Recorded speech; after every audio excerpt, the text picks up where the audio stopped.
brought you by Silver Pumps and Motors. Top quality और consistent performance के लिए सिर्फ सिल्वर पंप्स नाम याद रखना।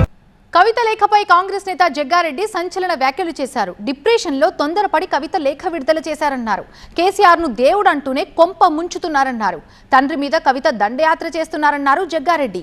కవిత స్వతహాగా ఎదిగిన లీడర్ కాదు. ఎవరు ఒప్పుకున్నా ఒప్పుకోకపోయినా సరే కేసీఆరే. ఏ చరిత్ర చూసినా కొడుకే రాజకీయ వారసుడన్నారు జగ్గారెడ్డి. కొడుకుండగా కూతురికి వారసత్వం దక్కదన్నారు ఆయన. ఎవరు ఒప్పుకున్నా ఒప్పుకోకపోయినా ఒక కుటుంబానికి వారసుడు కొడుకే అవుతాడు.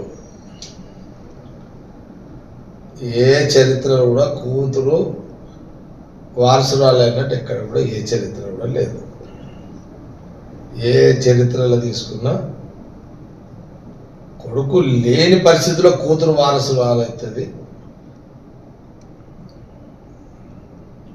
కాల నిర్ణయంలో కానీ ఎక్కడ కూడా జనరల్గా మన చరిత్రలో చూస్తే ఎక్కడ కూడా కొడుకే వారసుడు అవుతాడు. నా బిజినెస్ కి జిఎస్టీ నోటీస్ వచ్చింది. ఇప్పుడు ఏం చేయాలో అర్థం కావట్లేదు. ఇప్పుడే ఒక జిఎస్టీ ఎక్స్పర్ట్ తో మాట్లాడు. ఇప్పటికిప్పుడు జిఎస్టీ ఎక్స్పర్ట్ అంటే ఎక్కడ దొరుకుతారు? బాస్ వాలా బీ ద బాస్. అంటే నేనేమంటున్నానంటే రాజకీయంగా కవిత బలవంతురాలు అని నేను అనుకోను. ఎందుకంటే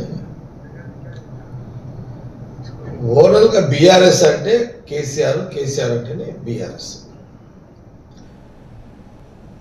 కేసీఆర్ రాజకీయాల్లో ఉన్నంత కాలం ఆయన ఉనికి ఉంటుంది, కానీ కుటుంబం యొక్క ఉనికి ఉండదు అనేది నా అభిప్రాయం.